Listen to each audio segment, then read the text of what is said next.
ऋषि क्या कहते हैं, गोरी चमड़ी वाले सुन, ये देश मेरा, लोग मेरे, तू बीच में मुखिया क्यों बन रहा है भाई? तू कौन होता है?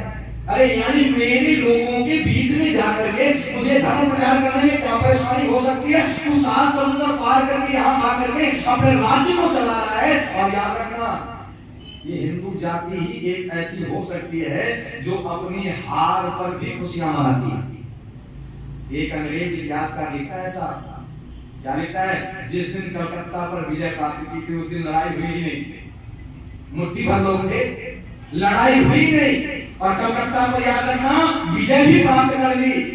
क्यों कर ली? क्योंकि गद्दी में बैठने का लोगों को बहुत लालसा थी। इसलिए मैं आपके सामने निवेदन कर रहा था, जिस समय अपनी जीत का जश्न मनाते हुए जुलूस निकाल रहे थे अंग्रेज मुट्ठी भर के, उस समय ये हिंदू क्या कर रहा था? उन अंग्रेजों के जुलूस पर खुशियां मना रहा था, पुष्प वर्षा कर रहा था। तब वह लेकर लिखता है, काश उस दिन इन हिंदुओं ने अपने घरों के पत्थरों को, जिनको पूज रहे थे भगवान मान करके, उन पत्थरों को ला करके ही उन अंग्रेजों के ऊपर वर्षापुर पुष्प की जगह पर वर्षा कर दी होती, तो सारे के सारे वहीं पर वो चकनाचूर हो जाते, मर जाते, फिर ये देश का गुलाम होने वाला नहीं था। अरे ये बिरादरी तो वो है जो अपने हार पर भी जश्न मनाने का काम करती है। तब ऋषि दयानंद कहते, सुनो, ये मेरा देश है, मुझे कोई धर्म प्रचार करने में परेशानी नहीं है। तो अंग्रेज कहता, इतना अच्छा हमारा राज्य है, बस एक काम करो बाबा दयानंद। बोले क्या करो? बोले जब हमारा राज्य इतना अच्छा है तो हमारे राज्य के स्थायित्व के लिए, कि हमेशा हमारा राज्य बना रहे, उसके लिए परमपिता परमात्मा की भक्ति के लिए, जब गौर की उपासना के लिए बैठते हो, उस परमपिता परमात्मा की भक्ति करते समय हमारे राज्य के स्थायित्व के लिए भी प्रार्थना कर लिया करो।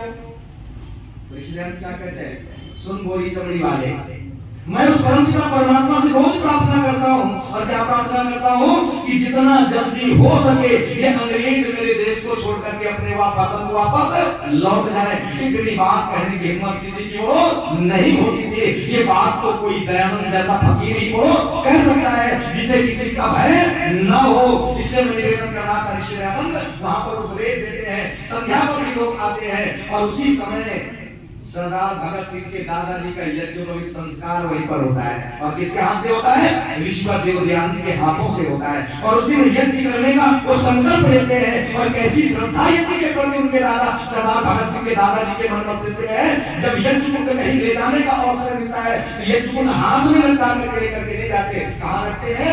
अपने सर पर लेकर के जाते हैं। क्यों? क्योंकि वो कहते हैं, अरे यज्ञ कुंड का स्थान सर से नीचे नहीं हो सकता। याद रखना, जो घटना मैं आपको बताना चाहता हूँ सरदार भगत सिंह, उनके सरदार भगत सिंह